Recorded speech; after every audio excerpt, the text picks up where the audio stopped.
Yeah.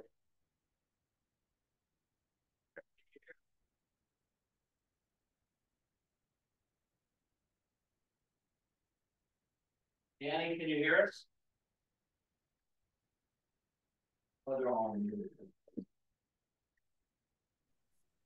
Yes, I can hear you guys. Thank you.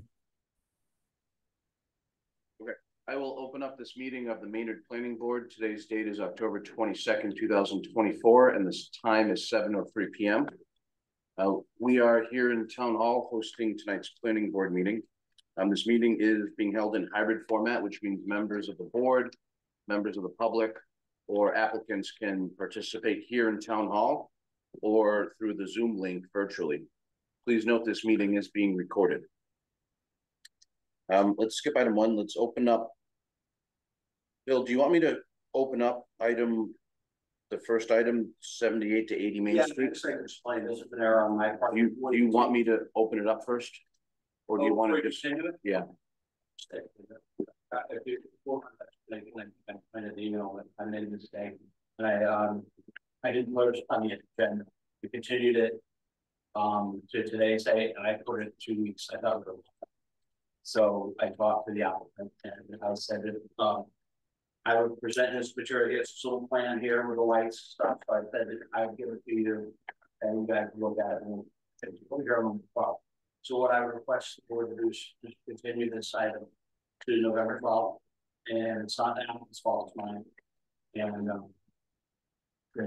okay, then I'll open up the public hearing for 78 to 80 Main Street, and I will make a motion to continue to November 12th, 2024. I'll second that. All in favor by hand for the continuance, please raise your hand. That's 5-0 for a continuance to November 12th at 7 p.m. All right, let's move on to the item 2. This is a request from the tree committee to support the DCR grant application. Bill, we received an email from the tree committee asking us to support a grant that they are providing to DCR, what's called the Urban Forestry Grant. For the board's understanding, I reviewed it and thought it would be and supported the idea of writing a letter of support for the tree committee. But I asked Danny Schisler if he could come and just give us an overview. That way we can have a formal vote and a formal letter of support for him. So Danny, welcome tonight. Thank you, Mr. Chair. Thank you for having me. So I'm Danny Schisler. I'm chair of the tree committee, and I'm here on behalf of the tree committee to ask for the letter of support that Chris mentioned for our grant application to the DCR. The project we're proposing is to install 11 native trees in the parking lot area and along the rail trail behind Maynard Outdoor Store. The grant is a matching grant, so the town has already committed to providing funds through the Cultural District Enhancement Fund, and the Maynard Department of Public Works is providing in-kind contribution to depave several areas that are currently covered with concrete. So this will also reduce impervious surface and green those spaces behind Maynard Outdoor Store. The project has a $30,000 total project value, but we are requesting $13,500 from the DCR. Once we've completed the project, we will have an alley of trees, 5 trees planted along the rail trail with interpretive signage that will be provided by the tree committee, all of it donated in terms of time and material, to share information about those native trees and their cultural uses as well as their environmental value. For users of the rail trail, they'll provide much needed shade as well. And then the grove aspect of this will be in the kind of island of concrete behind the tent that's behind Maynard Outdoor Store and the adjacent business. I can't remember what it's called. So there's already some tree pits over there. We're going to open up those tree pits, remove the stumps, get rid of some of the concrete. Everything will remain ADA compliant back there. We'll be working with Justin DeMarco on that and his team. So yeah, 11 new trees. We're hoping to have those in by the end of spring next year if we have a successful grant application. And I'm happy to walk through some images if you'd like to see the locations, the species, the sizes, etc. Thank you. I think it'd be helpful to see the figure quickly, if you don't mind, Danny. Bill, you want to make sure Danny can share screens? All right, let's see. And you can give Danny full control. Full control, oh my. Co-control. Co-host. There we go, thank you. Okay.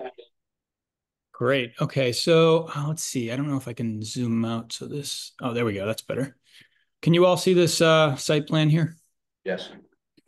Great. So Maynard Outdoor Store over here in the bottom right. The rail trail is along this alignment here.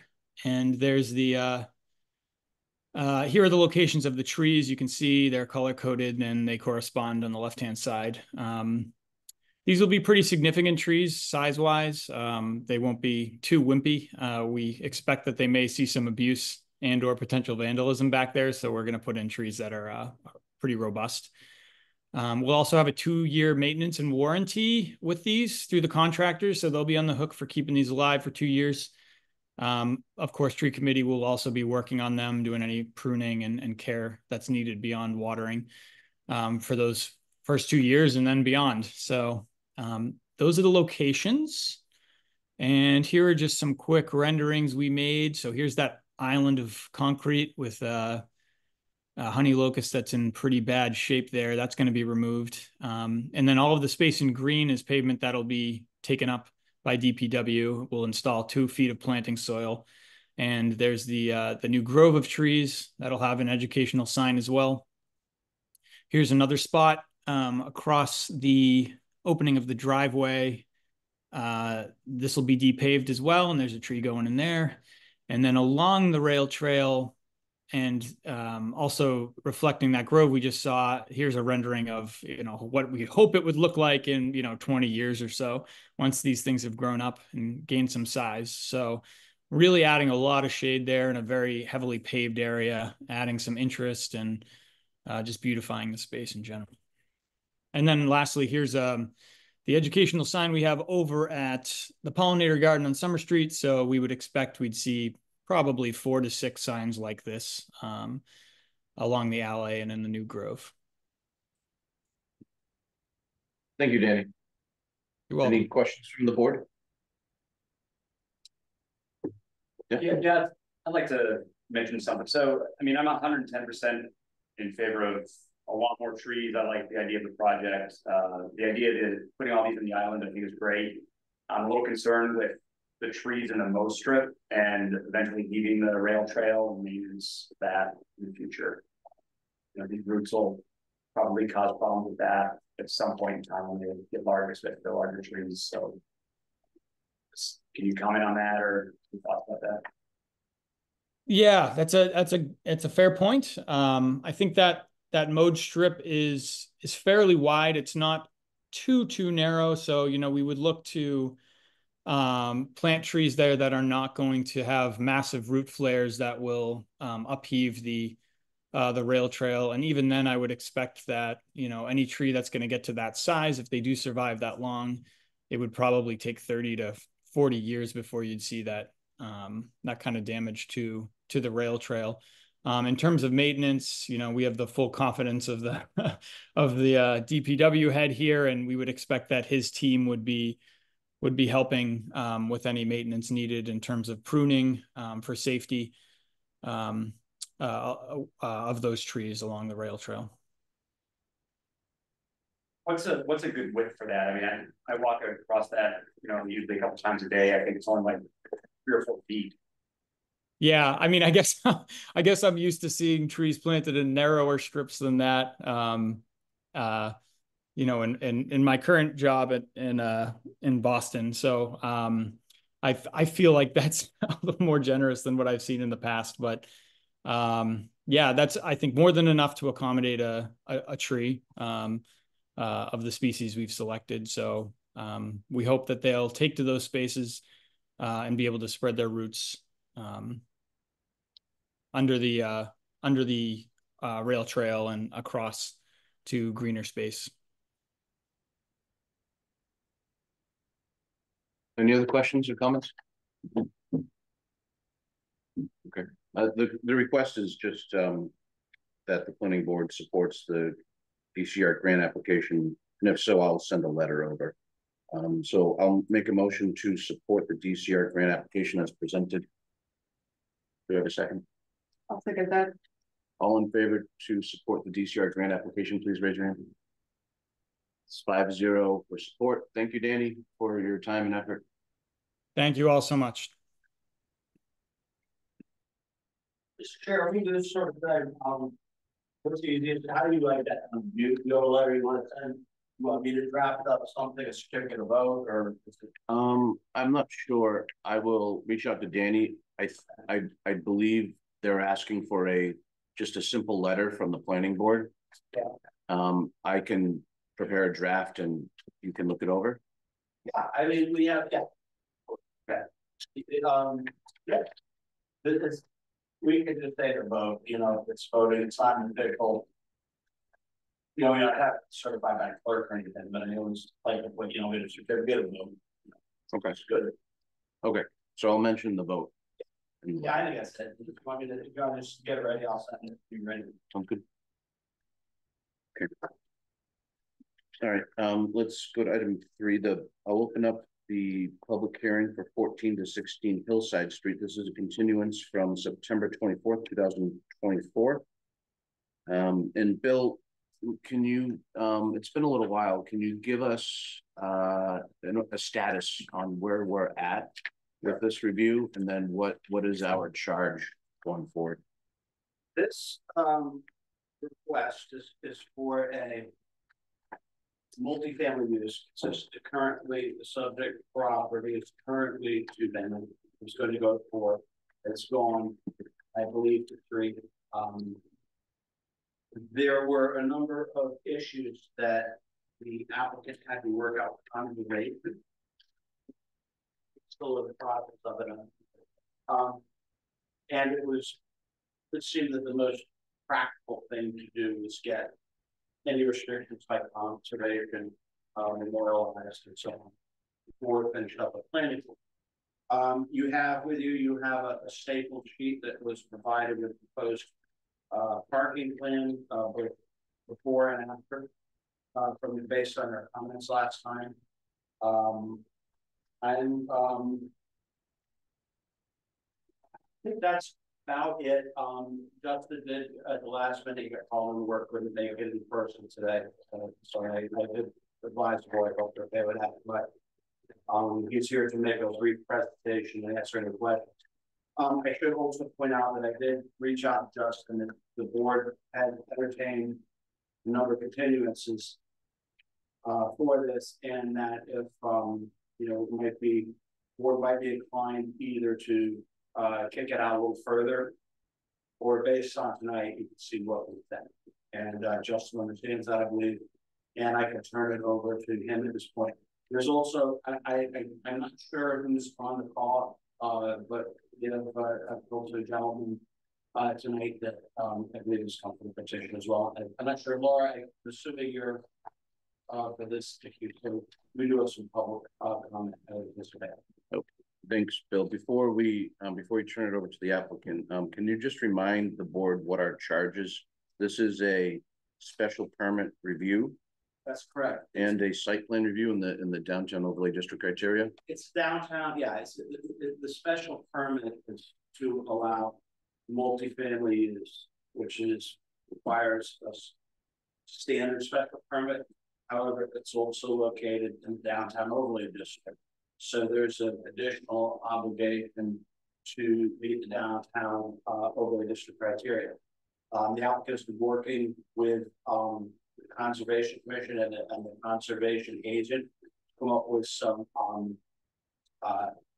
mitigation that I think is along the lines of what the board was looking for. And the site planning itself, it's not it's ending up being a site plan because of the change to the parking. If there was no changes proposed, you know, it may not be, but in this case, it's encompassing a site plan that the board deems sufficient to gauge what is going to occur at the site. But and the one thing I asked Justin, am I correct? I didn't have anything official. Are you asking for 3 units at this point rather than 4? That's correct. Okay. Now with that, I'll just leave Justin and I'll assist anyway. Okay, thank you. Good evening, Justin. Good to see you again. Good to see y'all. Thank you. If you want, I can turn this over to you for any further information you wanted to present to the board. Yep, absolutely. And if Bill, if I could grab co-chair, I'd like to present some slides here.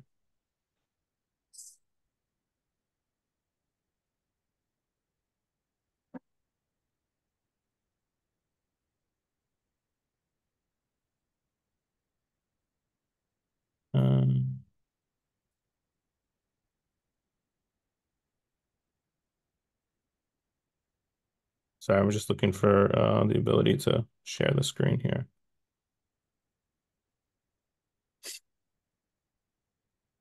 Bill, can you just check that he is listed as co-host? Yeah, no, you have permission. Oh, here we go.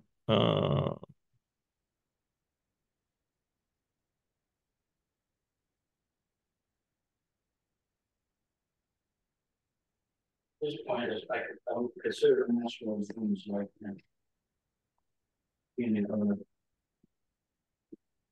can't find it, Justin, or it's fine. I found it. Yep. Okay, all right.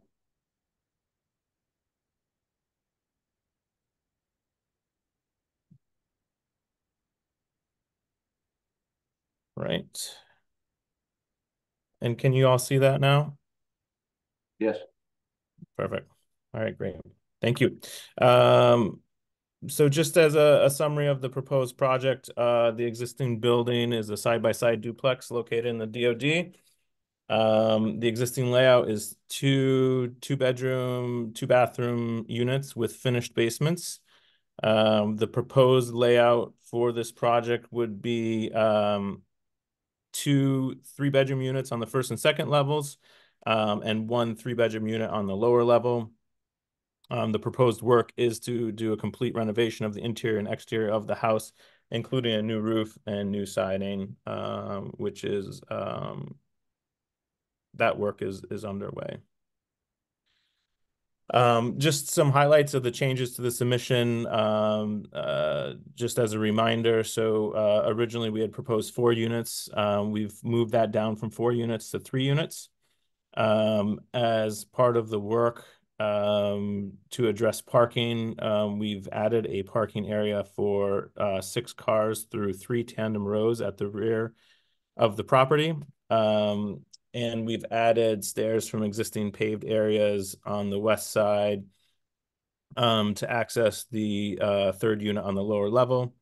Also added a deck to the building, which would provide additional access to the rear where the parking area was. We've provided storage area with screening for waste and recycling bins adjacent to the rear parking.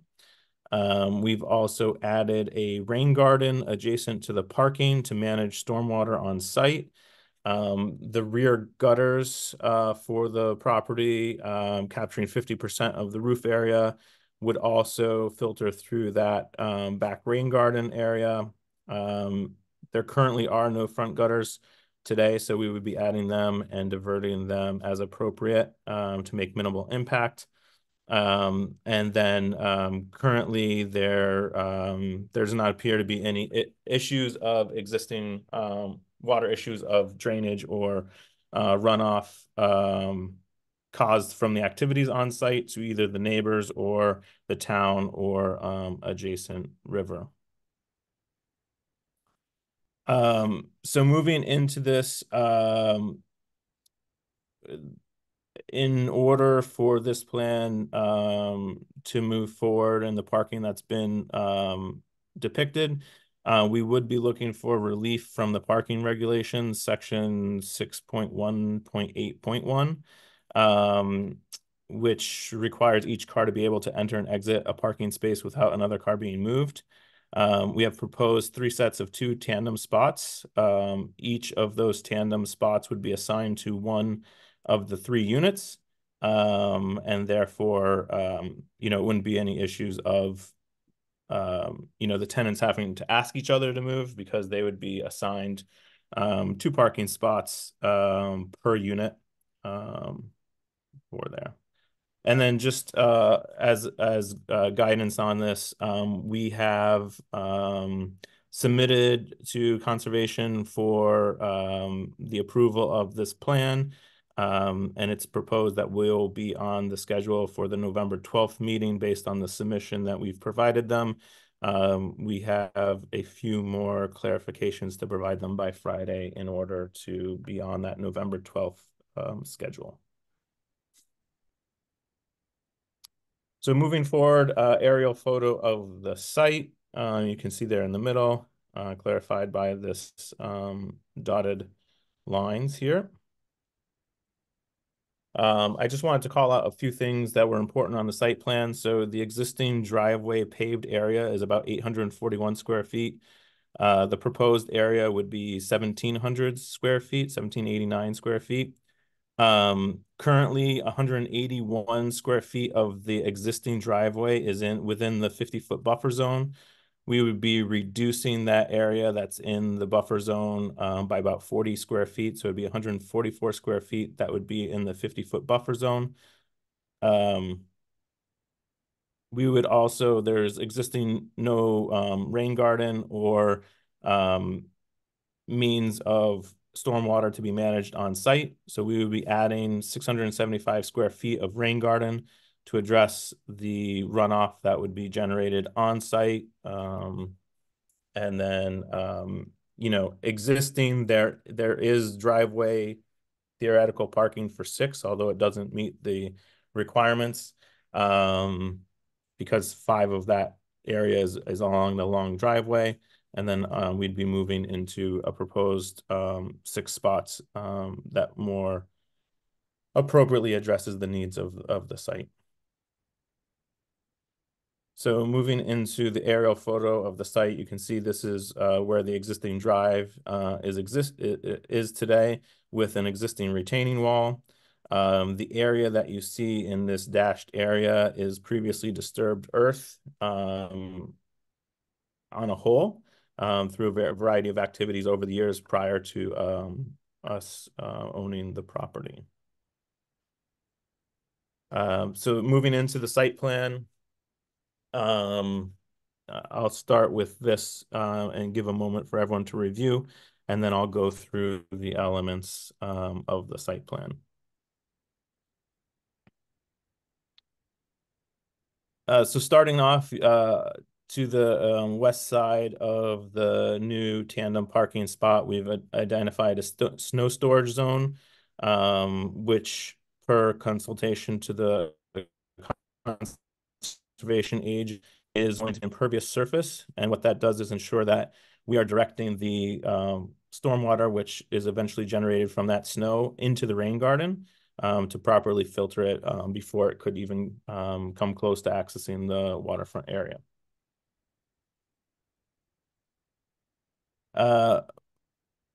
Moving forward from that, we have the rain garden. So the rain garden will be planted with native pollinator species designed for the use of a rain garden.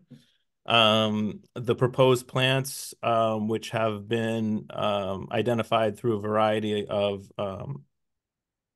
industry publications, include high bush blueberries, viburnum, switchgrass, red columbine, and sweet fern.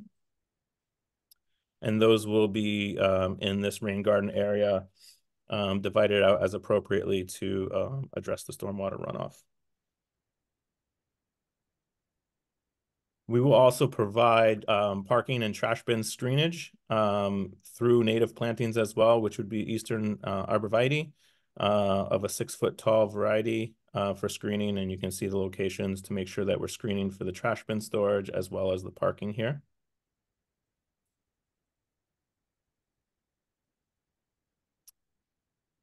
There's 3 small garden areas in the front of the property. We will work to do some native planting there as well with some smooth hydrangeas, which again are native planting.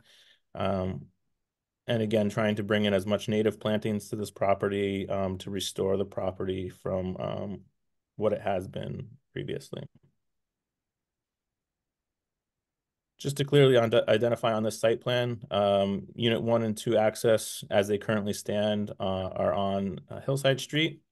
And the lower level unit would also have access to Hillside Street through some stairs and the existing driveway on the west side of the property. That driveway is shared with the neighboring property and is quite tight. So this plan will also provide relief for both neighbors on their parking areas to make it more amenable for everybody to utilize their parking on site. And then this is the site plan just showing the plan of the first floor 2 units.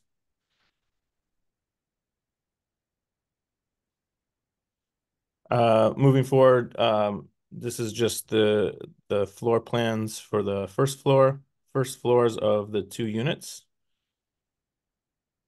And then moving into the second floor of the units 1 and 2. And then moving into the lower level unit, and that's a typo here, sorry, it just should say 3-bedroom unit here on the lower level with the egress through the back. This is what was the existing elevation of the property. Again, this will be the proposed elevation of the property.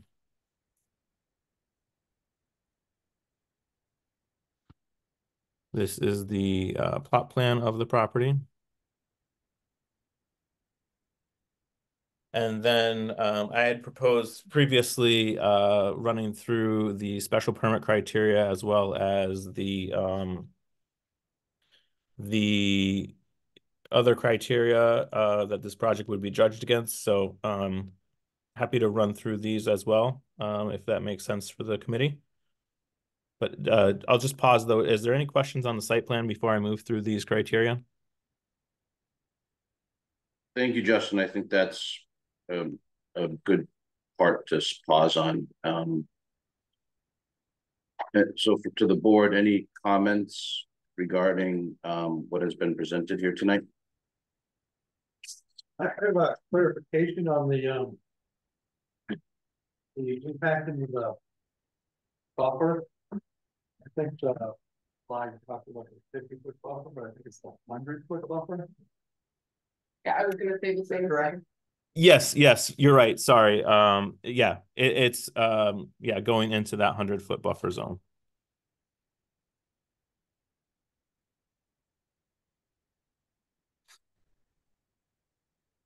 Any other comments or questions? So I saw in the existing, there's an existing retaining wall along that driveway. But I don't see like a new one called out for on the site plan, but the driveway itself was getting much shorter.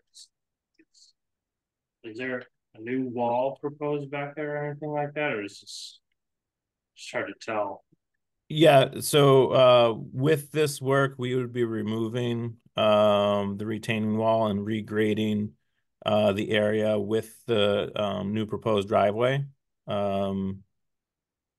to mitigate any of the elevational differences that exist today. Currently, it is the driveway is sloping down, and so that that retaining wall provides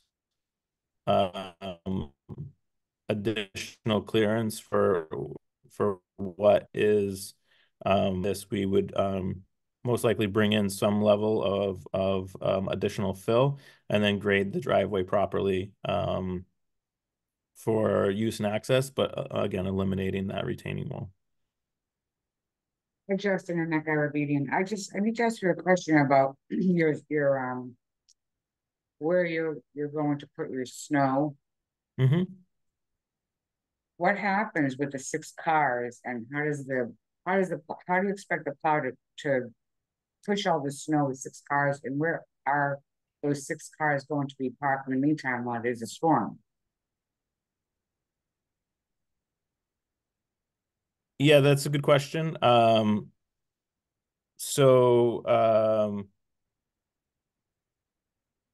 We haven't identified whether we would use a plow for this or other means of snow removal. And so it would have to be, we would have to work on kind of staging of the snow as we moved cars out of the way for the snow to be stored there. Alternately, in the wintertime, we could look to adjust how the cars are parked in order to provide different access to the snow storage area. So I see that you won't be able to park in front of the house because while there's a storm and snow removal, that's going to impact the drivers from getting through.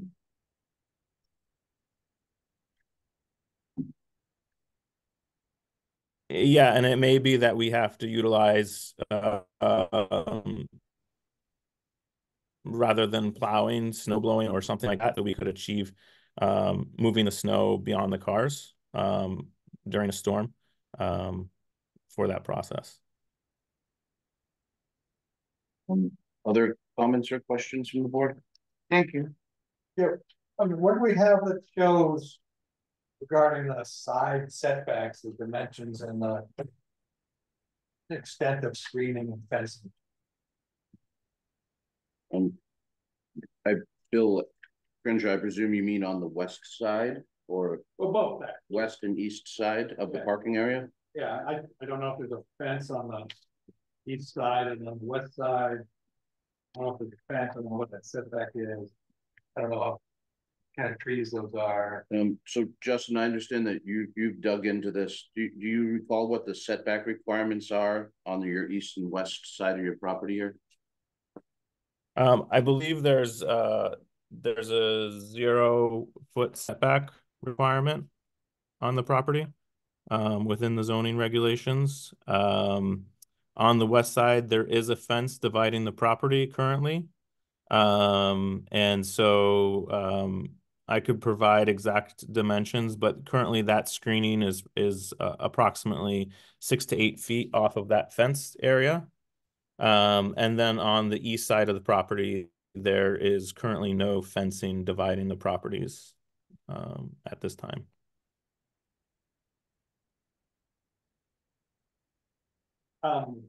So parking has its own setback. Is that met, or are you asking for a waiver on that? That's a good question. Should Bill Nemser, do you want to provide some clarity on this? Okay, so Justin, Bill Nemser can help with clarity on that question if you would like. Yeah, that'd be great. Thank you. Okay. Well, Bill looks for that. Are there other comments or questions from the board? Well, also regarding parking, I mean, all the parking stall dimensions are substandard, and so I presume he's asking for a waiver on that, although I'm kind of wondering actually if the car can even maneuver at those dimensions. Well, let's look at what are the dimensions here? The stalls are shown as 8 foot 6 inches, correct, Justin? That's correct, by 15 feet, and that meets the small vehicle requirements within the regulations of the town. Right, but that only applies to larger lots, so that would be a waiver request. more importantly, the access aisle, the ability of the cars to actually back out and turn around. It appears to be only 13 feet wide. Normally, the minimum would be 20. Do we even know that the cars can actually maneuver without going onto the, encroaching on the adjacent property? So that area is currently a driveway parking that has been utilized for many years to park. The neighbor has parked in the past 3 cars there in their property, which is about the same dimension, as would my property has been utilizing parking cars there for a number of years. And so by providing this parking layout, we're actually providing relief to both neighbors in their parking congestion. And so, you know, I agree that this aisleway is not meeting the ideal standards of a parking lot in the traditional sense. However, it is providing a positive impact on the neighbors and the neighborhood by bringing that parking towards the back of the property, relieving additional needs for on-street parking, and again, providing relief for both neighbors in their parking arrangements. This question, the ability of people back out of the space to move up to the street, to just don't see enough dimension there for them to do that. And I guess, you know, that could be their own problem, but I assume that Conscom limit the footprint of an affected parking area to a specific number. And I don't want a situation where cars over park that number, that footprint, because they can't maneuver otherwise. So is Conservation Commission defining a very specific dimension of parking surface? Is that the expectation? So we've submitted this plan to conservation. We've reviewed it with them without the dimensions on it, but we've submitted this dimensional plan to them as part of the additional information requirements that they asked for. They may provide additional feedback to us about the dimensions. I don't know of that to date right now.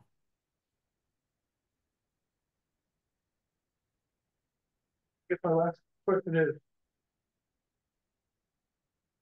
I don't quite understand the pedestrian connections between the parking spaces and the living units. How does one get between the two? Do you have to go up the driveway every time?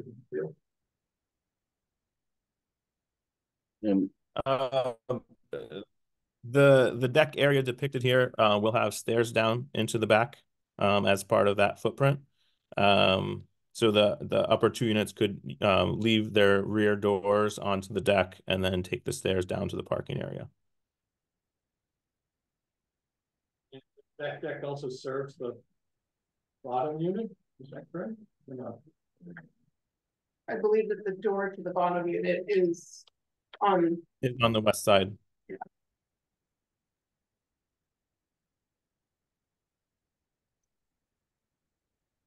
Okay, so they just walk across the grass to the door. Correct. Yeah.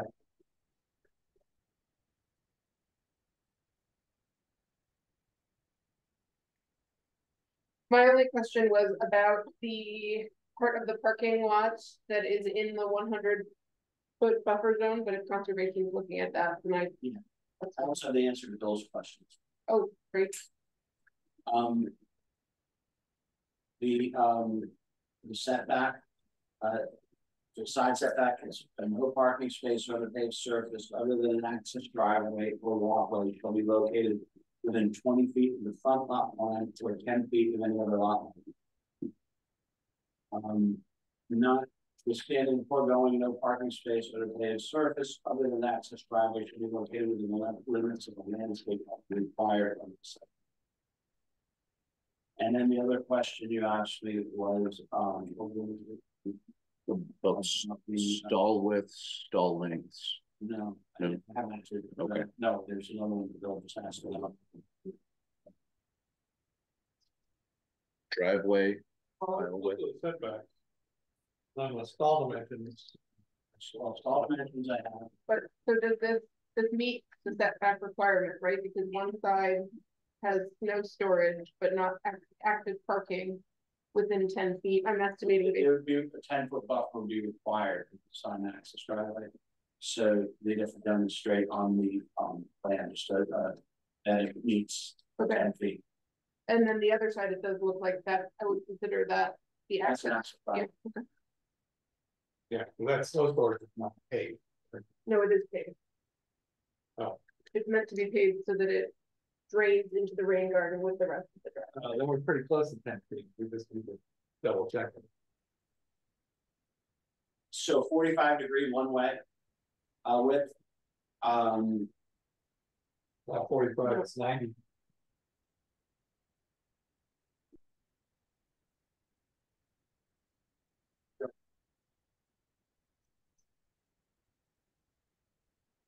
Yeah, it's 9 feet in it.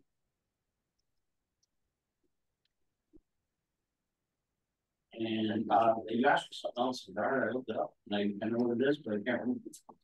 That's the answer. So Justin, your 8.5 foot measurement, that was for a compact car? That's correct. Yeah. So we could adjust all three of those to be 9 foot. Again, it would impede into the buffer zone. However, my understanding in speaking with the conservation agent is that we're doing, quite a bit of stormwater management with the rain garden. And so, that is, in consideration to some impeding of that 100-foot zone.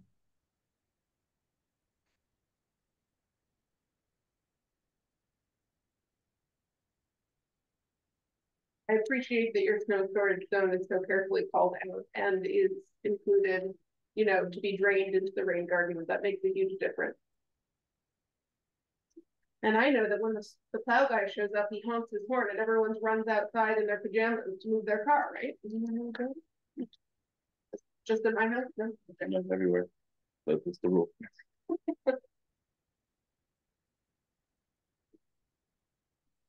So Justin, the arborvitaes you're proposing to plant for screening near the snow storage zone. Do you have a sense of what height they'll be at to start? Like, what is the designed height here that you need to screen for? Is it 4 feet? Is it 6 feet? We are providing 6 feet tall as a starting height for this to provide adequate screening to the parking area. And so the initial planting would be 6 feet, is what That's you're saying? Yep. Okay.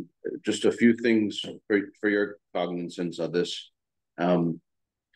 If we were to issue a special permit for something like this, the special permit would require that those types of screenings be maintained in perpetuity. Mm-hmm. Similar to with all the other site elements that are listed on the plan. So snow storage, rain garden, dimensions, any other types of planting, stuff like that. So just so you're aware that the special permit will require that they are maintained as well, not just installed. Okay. Yes. Yep. Absolutely. Any other comments from the board at this time? No. I'll open it up for public comment. Bill? I'm going to open it up for public comment. Did you want to start in person or online? We can start here in the room. I presume you gentlemen may have a public comment for tonight. Yes, you do. So If you could first just state your name and address, it's just part of the requirement here for the record. It's Dan Bresnick, 12 Woodside Street. And I sent in a letter, which kind of outlined my concerns. I had seen the new design, so a lot of those concerns have been minimized, I'd say. This is definitely a positive step forward. My only real concern, and I haven't reviewed the plans detail, and this is kind of like a worst case scenario kind of thing, that you're providing the parking. My main concern is parking on the street. I understand it's not your responsibility, but the plans you approve may have an impact on it. Yeah, I mean, this is a better solution, but the fact that the parking exists for these people does not guarantee that they'll use it. They could just say, no, we don't want to park back there, we want to park on the street, easier, whatever. And so the bottom line is you're dumping a whole increased set of cars on the street, taking up a good percentage of the parking, on-street parking, to the detriment of all the other neighbors around. And I also mentioned, and specifically, and I know it's just me, but not being able to park in front of my apartment is a major problem. And again, just not knowing from minute to minute. I could leave 1 minute, go shopping, and come back, and I can't get my bundles into the house. And what do I do? So it's a problem. But again, I want to review the detailed plans. But I think this is definitely a step forward in the process. I understand there's all kinds of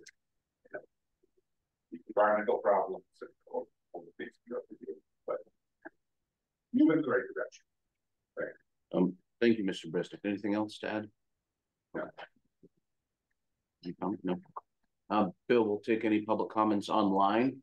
Members of the public, if you would like to enter a public comment, please either use the raise hand feature through Zoom or turn on your video camera and raise your hand, and we'll call on individuals one at a time.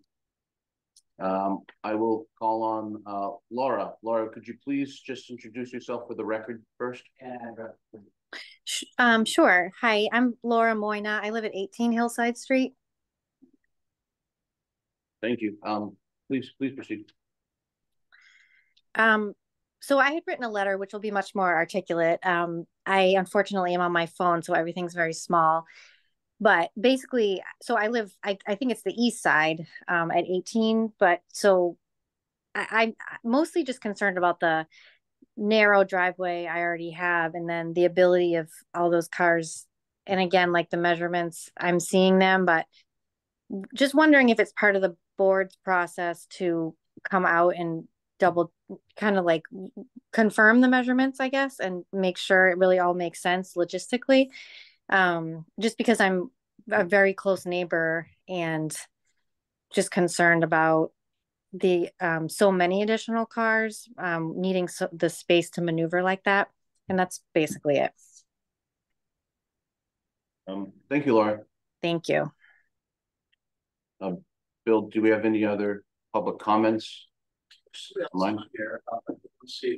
Okay. Would anybody else like to make comments? We have Sheriff Burch, I see. Okay, it doesn't look like anybody. Okay. Anybody else? I had a well, I'll leave public comment open in case anyone else wants to enter in the record. But I had a similar question, and I wanted to make sure that the applicant also understood his requirements as this proceeds. Can you just, for the board's understanding, can you walk us through how a project like this will essentially get confirmed? You know, the measurements, the dimensions, the number of plantings. Is that done by the planning department? Is that done by the building commissioner? How do we confirm these types of items? Well, it depends on the project. Typically, you're talking about as the construction is completed to have a sign off. Yes. Yeah, that would be typically done by a peer reviewer, probably. That the applicant would handle. Although it's possible this case is fairly small and that it may be handled in-house with conservation themselves and the I have to see how they go. But one way or another, there will be oversight in terms of ensuring that the site designs are constructed in accordance with what's approved on the Yes. plans. Right.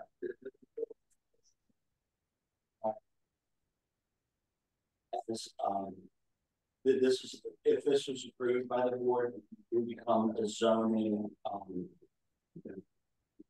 a zoning code issue at that point, and the applicant would be required to construct and maintain the premises as per the planning board. One other issue regarding this, I think we know we've had this happen before.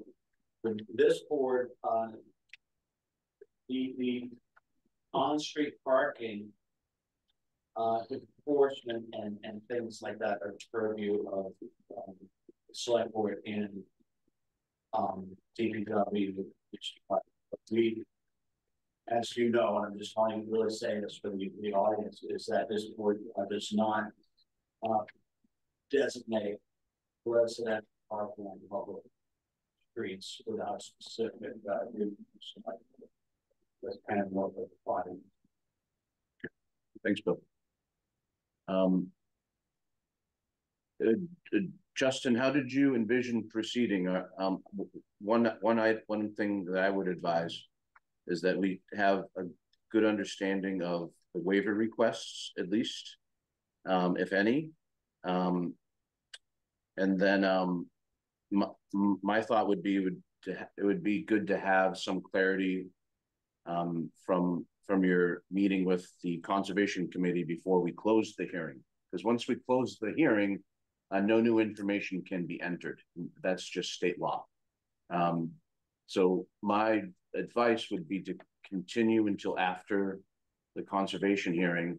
But I think it'd be good to understand if there are any waiver requests at this time. Yeah, Justin, well, I think just once you typically when we have a application, we require a waiver, a written waiver request that details all the waivers. In many cases, it ends up evolving as the case goes forward, or at times, sometimes they change or whatever the case is based on another board's direction. So once the Conservation Commission has determined that they're happy with the final product, they would plan on submitting, so you could just submit the waiver your request to support. That's a very clear idea of what you're being asked to approve.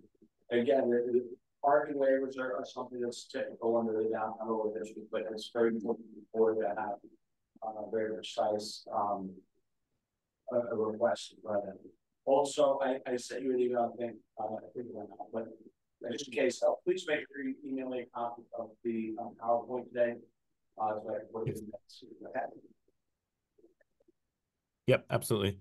Yeah, and just one more thing, I missed this one slide. I just wanted to make sure this was evident that there would be dark sky compliant lighting provided at both the side and the rear to address this parking area. So I just want to make sure that's clear. And then I can certainly provide a letter that clearly outlines the reliefs that are being requested from the parking dimensions as part of this process. Again, we have a review on November 12th with Conservation to go through and address any issues they might have or alter the plan per their request, and then bring back to the board what they have hopefully approved. It sounds like you would prefer to continue as well. I think that makes sense, so that we make sure that there's nothing that none of us can foresee that Conservation is requesting. We address that, and then we have a clean submission to the planning board with all of the requirements The approved. challenge I see here is the next planning board meeting is also on November 12th, which unfortunately makes you have to attend ConsCom and then have no time to prepare to come back to planning board. The next opportunity after that is November 26th. Do you have a preference? You know, I've spoken with the conservation agent, and you know, her opinion on this is that we could do back to back. I think since we've done such a exhaustive collaboration, that there wouldn't be major changes to this plan. But again, I can't speak for the conservation committee until I'm in front of them. So, Yep. And to be specific, one challenge is that if there are any changes that are needed, we have to be able to present those changes in the public hearing, in the Yep. public meeting for the planning board, and it has to be available for members of the public to see, and the board has to understand it. Sure. Yeah. From that perspective, the 26 probably makes the most sense. To just make sure we have the time to present those materials and get a clean submission for you all. Bill, I don't recall us having much or any on the schedule for the 26th of November at this time. No. Okay. Then, unless there's anything else to add from members. Yeah, Yes, maybe built into this, looking at handicap parking requirements, is that applicable to this? We're showing number of spaces 6 to 25 required 1 space, and those have dimensional requirements as well.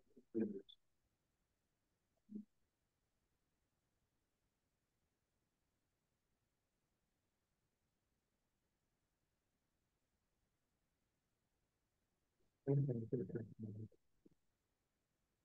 think it's because it's a fewer number of units, but we'll see what they'll say. Less than 4 means something. So 3-family dwelling says 2 dwellings per unit, which we have, which is 6 spaces. Right. And total number of space for handicap parking requirements 6 to 25 spaces required 1 handicap space. Yeah, usually for this side of residential, it's not required. Most of those requirements are put with commercial spaces. Yeah, there's a lot of nuance in that, but I would bet 90% that it's not required. That's sort of stuff. I have to check to see. I think Bill's right. It seems to be.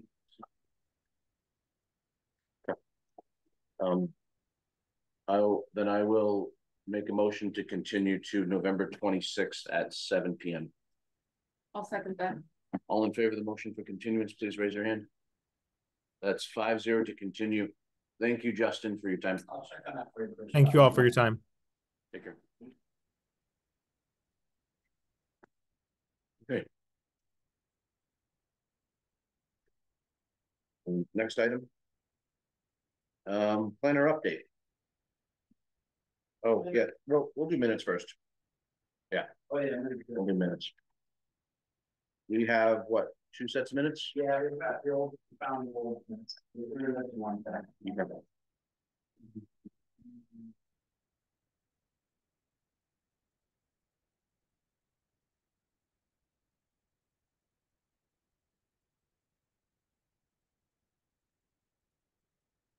On the website, and if you leave from email and everything, I'll go on the rest. Can I make a comment from May 15th?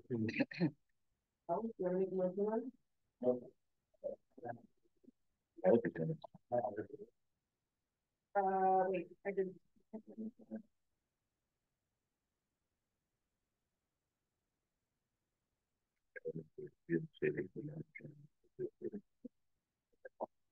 Really?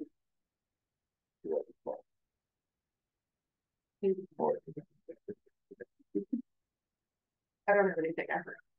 All right, motion to approve the minutes of May 14th. I'll second that. Sure. All in favor to approve the meeting minutes of May 14th, please raise your hands. It's 5-0 to approve meeting minutes from May 14th.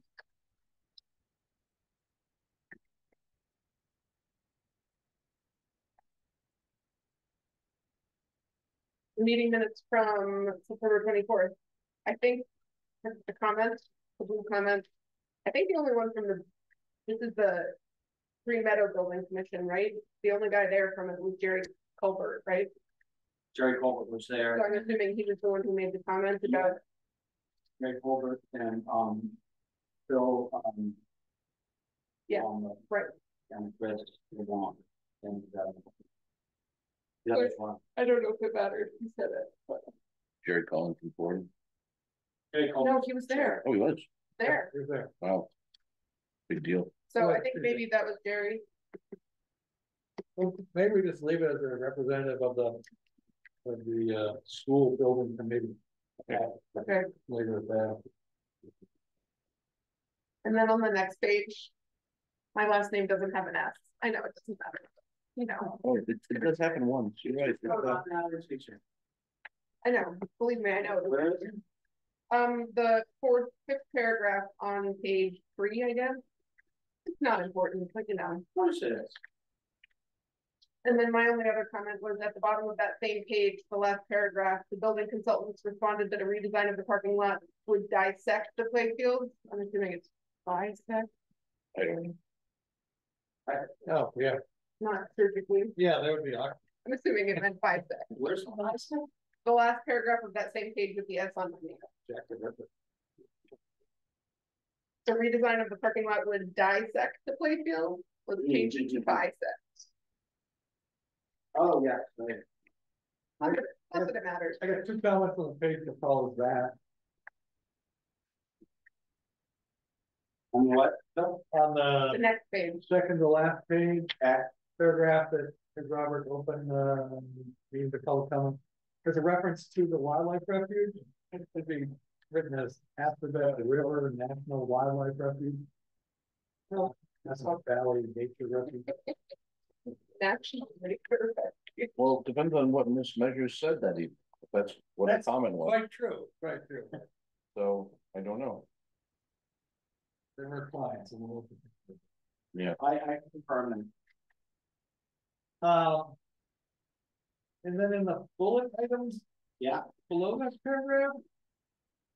I think the reference is to the south entrance, not the front entrance for the rearranging involved. Yes, it is the south entrance. Where's that building? The bullet point about the outstanding issues Rear end knowledge for. make the south entrance to the school accessible, not the front entrance. Oh, okay, south end. Was it both? No, the thing that was left to do was that. Yeah. They worked really hard to not do that.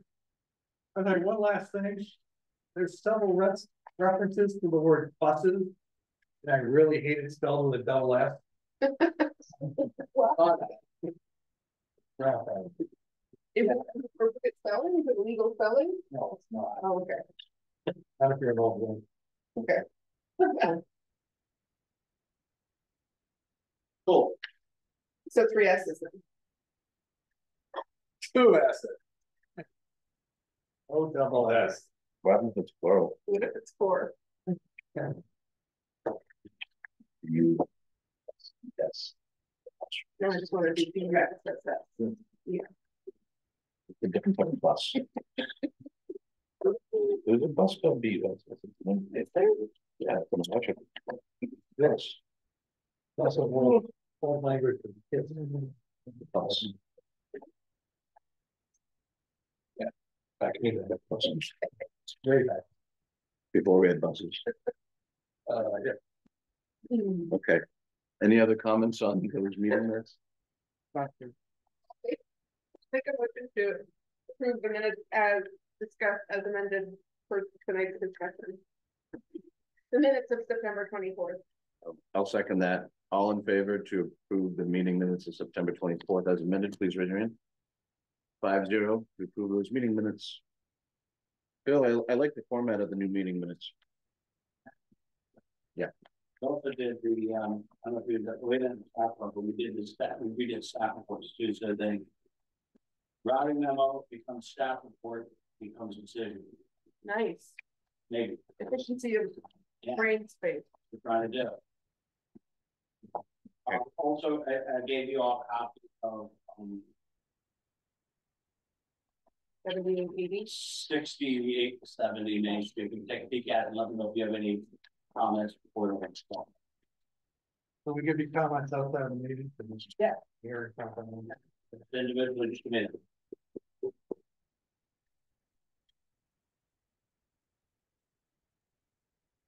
And other plan update, we submitted our comments to the town's out. I don't know what happened. I told you last week's letter.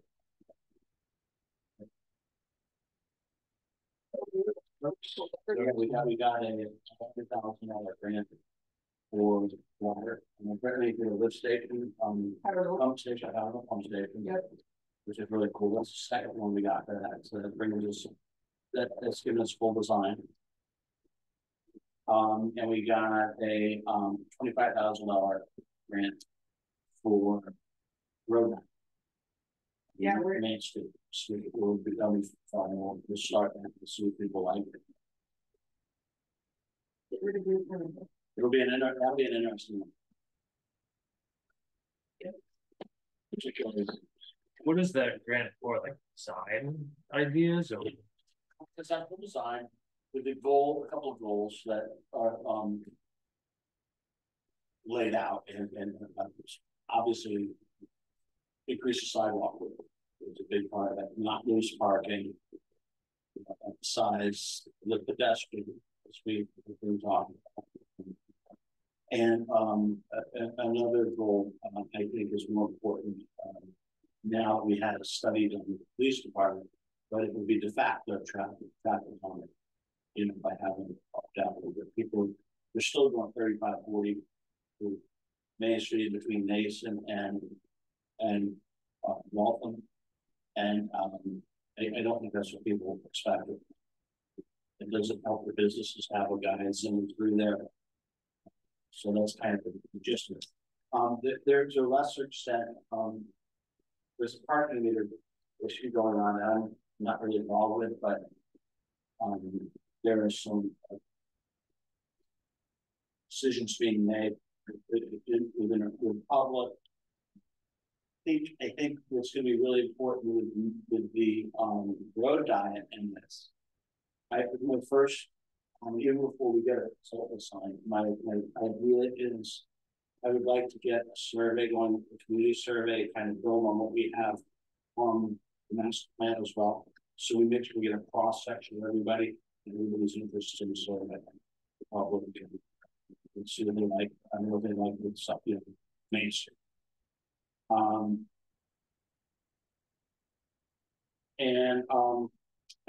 We had 30 days for hear back from Karen from HP about Karen's own. So I'll keep you in the loop with that. What's that? What's happening? I think that's it. He jumped to the 182 Parker Street. I know, I was gonna say, what's happening with that 1.5% thing? With what? The 1.5% thing. We've done the calculations. We've had them done and completed. Yeah. And we wanted to set them ahead of time to state, yeah, to have them, they will they have peer reviewed analysis, which we didn't do analysis, we had it. We called the state to see if we could have it done now. And the state said not, they will not do recommendation for applications submitted. Okay. And we have not had an application submitted. Okay. Sorry.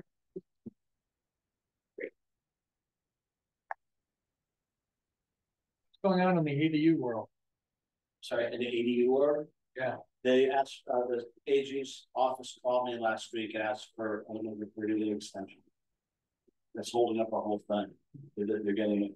I imagine everybody's. It's the second extension they asked for, so I'm anticipating they're going to give us darn good feedback. Well, just tell the Commonwealth we went first, so ours wins, right? Try that. Yeah, okay. We're top down. Yeah. Chris, do you know what we're talking about? I don't know. Not slap. We passed a zoning bylaw in the past Maytown meeting that updated our zoning bylaws, and then Revolutionized. Revolutionized. Was this the? No, our, No, that was revolution. it was our This is revolution. Accessory dwelling unit. allowing tiny houses on properties, and we came up with very precise. And then, guidelines. and then after we passed it, a new state law came into effect saying anybody can do an ADU anywhere they want, and there's perhaps some conflict. But ours, The state rules don't happen and go into effect until like March or something, so. They would supersede us Yes, and we could. Parts of. Maybe, it's gonna be messy, we'll find out. that's what the Commonwealth believes, at least. And we worked very hard on it, particularly Bill. And so we're kind of. it'll be fine. Don't worry, they should take our recommendations, is what my message is. Yeah, so that was. Fall. Do we want to turn it over to Natalie and Bill for the next round of PMOD updates? Sure, the PMOD update for tonight is about bicycle parking area.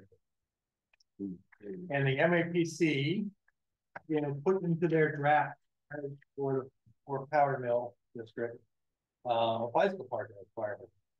And we had a discussion a while back saying, you know what? Why not everywhere? Why just the Powder Mill District? So this that we handed out to everybody is a potential draft of standalone zoning language outside of the district, outside of the overlay district. This would change the base zone everywhere in town. Requiring bicycle parking. And it's a two-part thing, one saying how many spaces, how many bike parking, and then another one referencing something we don't yet have in our rules and regulations about what is a good bike rack. And that's what we got. So that's the proposed language for both. And I'm not 100% sure that we can reference our rules and regs in the zoning, but Sure we did. it seems like that provides enough flexibility that we can do that. Yeah, that's how we did. We did that for the calculation plan for our safe harbor project. Yeah, safe harbor. Yeah, sure. Okay.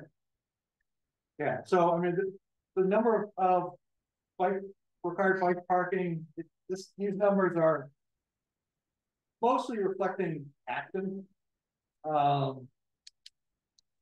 with a few little changes. So if we have a thing like 129 Parker and all those businesses down there, they'd have to have a bike rack in every field. Yeah, instead of just 10 in one spot. Yeah, that's cool. We should, yeah, the only other thing we should do on this, I think DPW has a standard for the material that they're made of. We could check. Oh yeah, that's a common thing, yeah.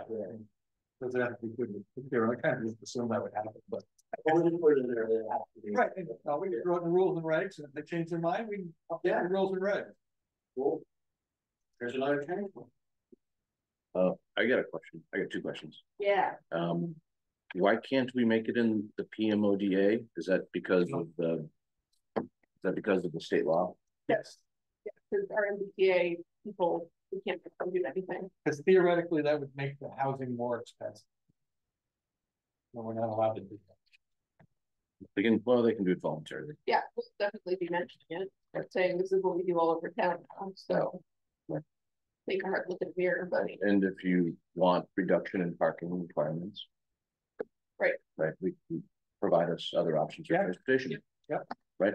Okay. What would trigger this?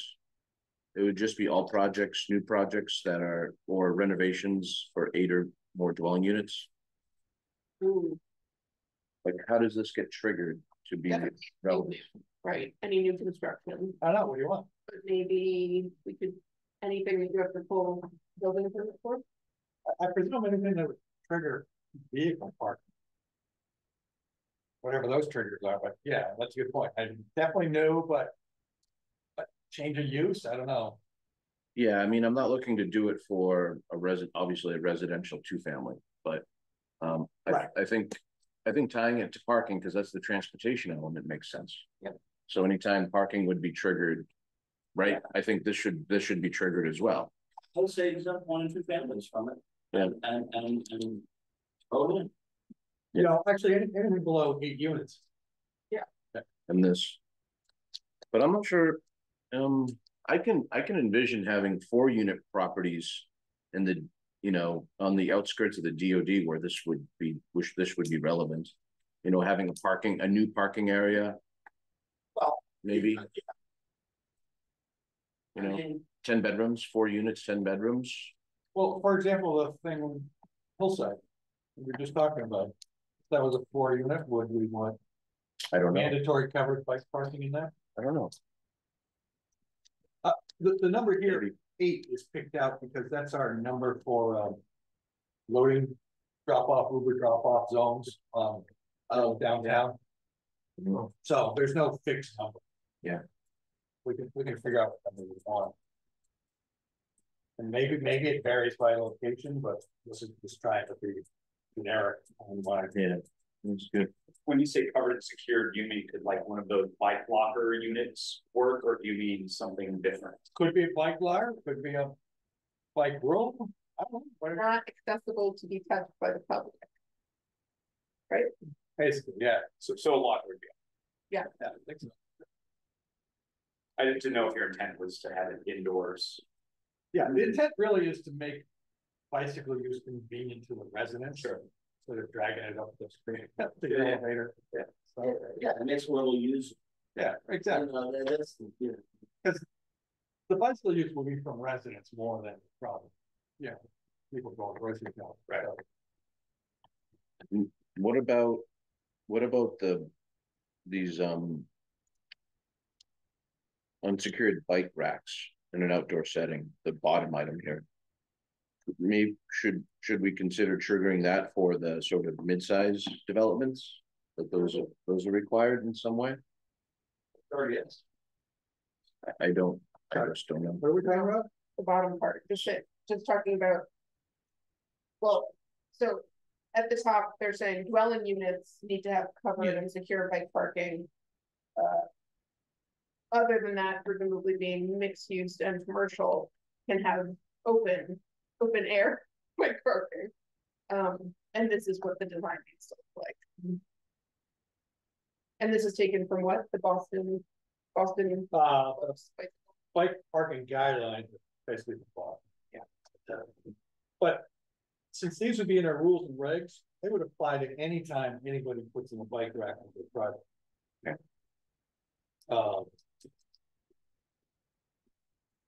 So if it was in there today, then, you know, anybody throwing a bike rack, they do it in this style. Right. This will standardize that. Suppose we should ask Justin what he wants bike racks to look like. Well, I thought his was the material. Okay. I mean, you can get into the guidelines saying, you know, how much room around a bike rack you have and all that stuff if you really want to, but as a first step, I was just trying to get rid of the crappy ones that only lock a wheel instead of the ring. Okay, now I'm reading this again. That this bottom part does apply to the middle paragraph on the top. Correct. Yeah. Yes, we don't have that. Probably didn't have that.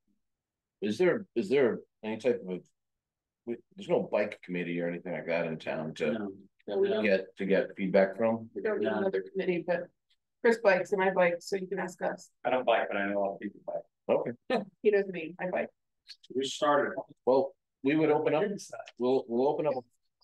Like you do, I can tell. Occasionally. Yeah, I know how to ride. there he is. Yeah, so I mean, if this moves forward, this is a standalone zoning article that needs a hearing and all that stuff. Right. Yeah. Right, and we'll get public input then. So I'm just trying to do some quick math on the numbers. So 10 spaces equals 1 bike space. Yeah, Doesn't that seem light if you have like, but with a minimum of 2, so if you had a 10. If you had a 10 car parking lot, you'd need 2 bike racks. And Yeah, if you have, yes, that is light. and if you have a 20-car parking lot, you would need 2 bike racks. Yeah, And if you have a 21-car parking lot, you would need 3 bike racks. correct. Okay.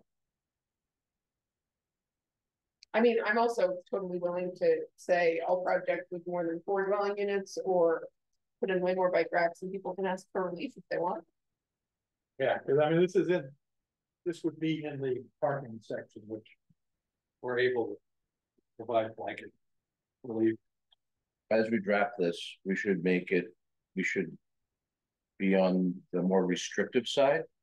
Because once we, for the new members, so once we get to hearing for a zoning bylaw change, we are allowed to make the impact less restrictive during the hearing, but we cannot make it more restrictive.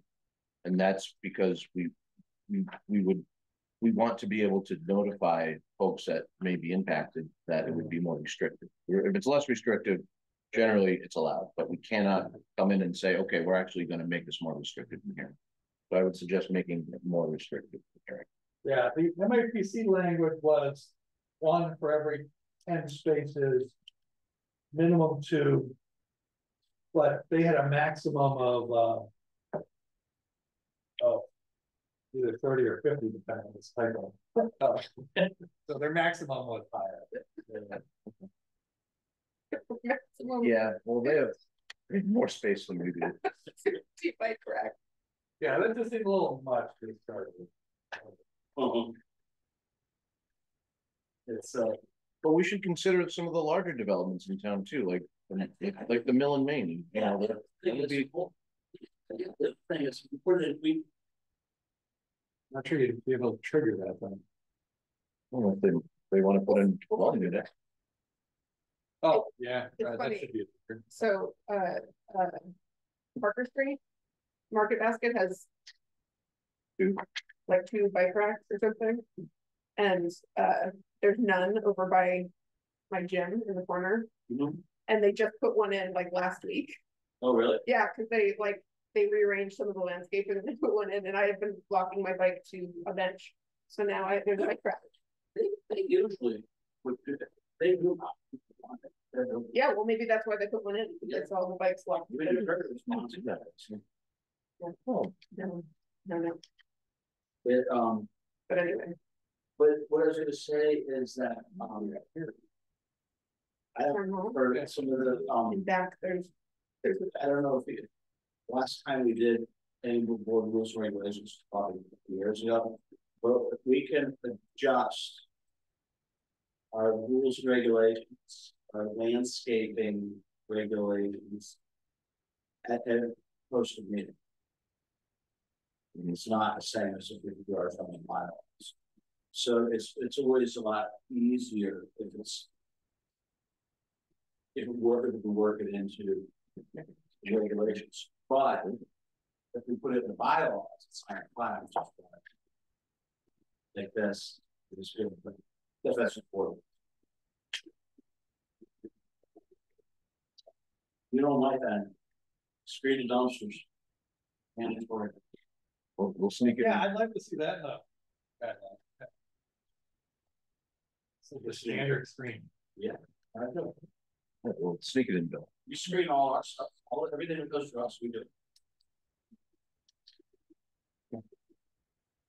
That's all I got.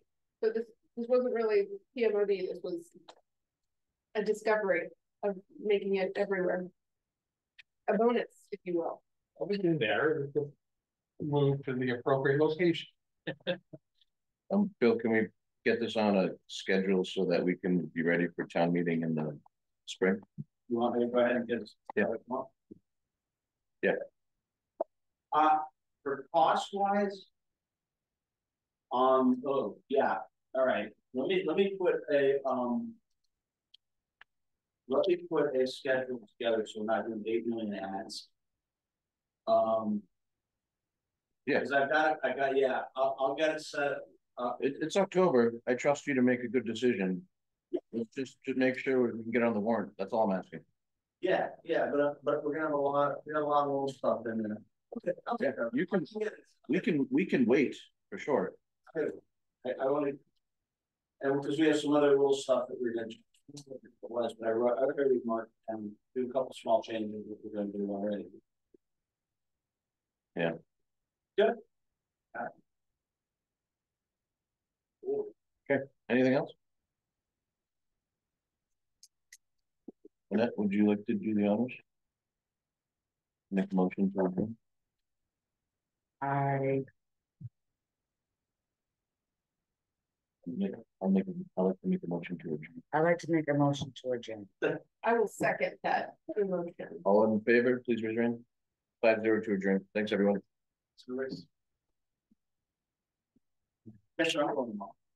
Where? Oh, you're doing the whole thing? Candy Lake. Canby Lake? Yeah. We're going to Canby Lake. I'm gonna go. Candy Lake. It's a good spot. Right, that's a fun one.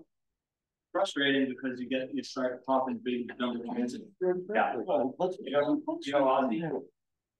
His name. Chester Osborne. We can also, remember, we can put in.